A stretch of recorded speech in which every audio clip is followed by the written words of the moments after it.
Well, I'm going to begin, guys, by asking, I mean, this was originally a screenplay designed for the stage, I read, or for a radio production. I was wondering, what was the kind of defining moment where you both thought, actually, we want to turn this into a piece of cinema? I mean, the defining moment was that his company came to me. I had no idea that it wasn't my idea. I wasn't planning to do anything with it, and they asked me if they could make it into a stop-motion movie.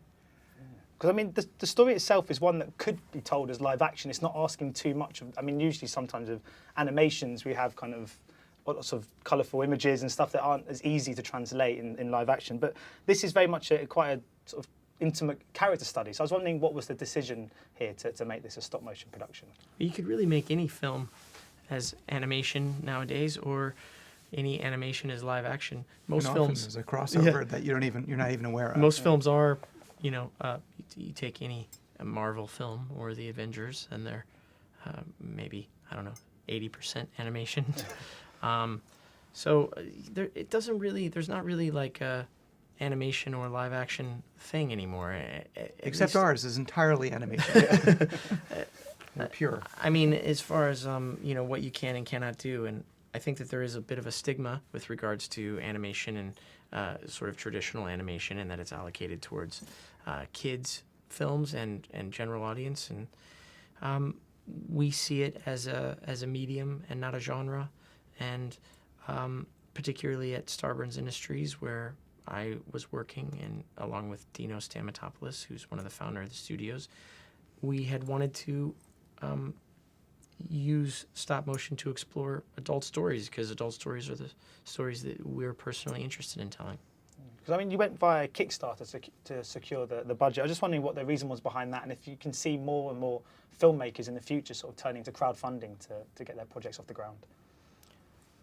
I could see lots of filmmakers turning to crowdfunding to try to get, I don't know if it'll work. I think in our case it helped that we had some name recognition attached to the project. Charlie brought a fan base. There was Dan Harmon and Dino Stamatopoulos as well. We turned to Kickstarter because we wanted to make an independent film, and we didn't know how to get money. And this seemed like an option, so we gave it a shot. Let's talk about the sex scene in the movie. I mean, what was that experience like, crafting that sort of sequence? Because it was so realistic. It was almost how I would feel when I was watching a movie with a sex scene in front of my parents. I almost got that kind of feeling when I was watching it. It was so kind of well done. What was that whole kind of aspect of this project like for you guys? I think we wanted that scene to be an extension of the relationship between Michael and Lisa, as it began with them entering the hotel room and proceeded to that point. We wanted it to be real and honest and not jokey. We were aware that we're up against the sort of the perception that puppet sex is to be funny. Team America comes to mind as an example of that. So we worked very hard to make sure that it wasn't. I mean, there's humor in it, but the humor comes organically out of the experience of these two people. Because I read that just that one scene took a few months to complete. I mean, when making a project of this nature, is patience the most sort of important aspect any filmmaker can have?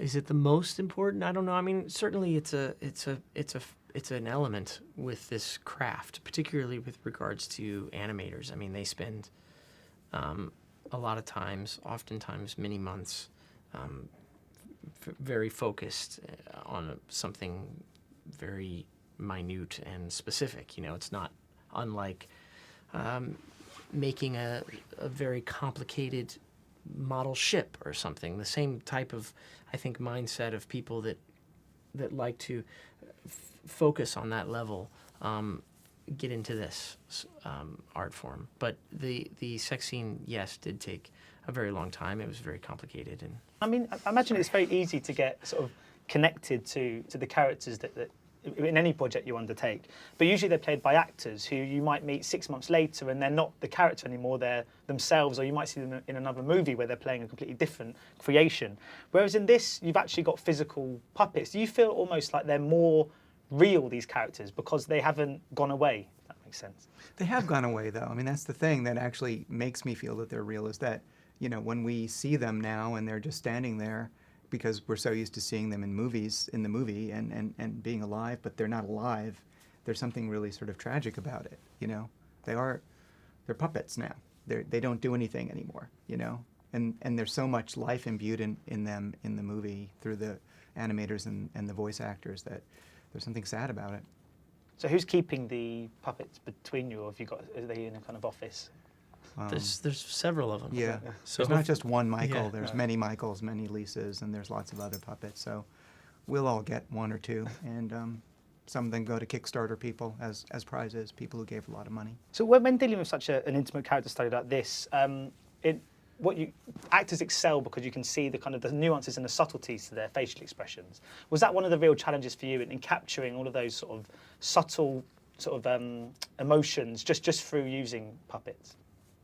Yeah, I think it was a big challenge in trying to figure out how to make their faces as emotional as we could, and their eyes as alive as we could. And you know, the animators are actors. We think of them as actors. They are acting from the outside, you know, by moving these manipulating these puppets. I was wondering, Tom Noonan voices every role, obviously, bar two. What was it about his vocal talent that you felt was perfectly suited to playing the kind of role of everybody else in the world? I wanted somebody, when I cast the play originally, I wanted somebody who had a very sort of distinctive cadence, and Tom does. And there's something kind of warm and also sort of off-putting about it, a little bit scary. I don't know why, because it's very calm, but that existed, and I wanted it to be recognizable, so that when you hear it, you know it's the same person. And you know, it was very important that Tom not disguise his voice throughout this process. In regards to the character of Michael, what was the decision behind him being British? Was that just because of casting a British actor, or was it always in the screenplay from the offset? No, I wanted to get David Thewlis to be in it, and when he said yes, the character was British. That's all it took. Because with Charlie, you have a very sort of distinctive style and sensibilities to your filmmaking. Was that harder to project into this movie, given it was stop motion as opposed to live action? I don't think so, and I think, you know, it helped that Duke and I have a kind of a similar aesthetic, and that we worked well together. I think each of us understood what the other was talking about when we were trying to construct this thing. So I didn't think it was hard. I think it actually lends itself very well to the stuff that I write. So in regards to the sort of dynamic between you, how did it sort of work in co-directing? Did you allocate certain jobs to each of you? Was it always a really collaborative process? Always collaborative throughout the whole process. Mm. And I was just wondering if the stop motion subgenre is one you sort of both potentially like to explore further in the future. Yeah, we've talked a lot about it with our producer Rosa Tran, and about doing another project, the three of us together, maybe a horror movie. We thought would be pretty cool. And would that potentially be the next project, or have you got other sort of stuff in the pipeline at the moment that you're working on? I think we all have other things that we're going to be doing first. Yeah. Well, thank you so much for your time today. Thank you very much. It's been a real pleasure speaking to you both. Thank you. Ladies and gentlemen, you're watching Hey You Guys! Hey You Guys, huh? Hey, you guys. Is that from the Goonies? It is indeed, yeah. Nice. Hey,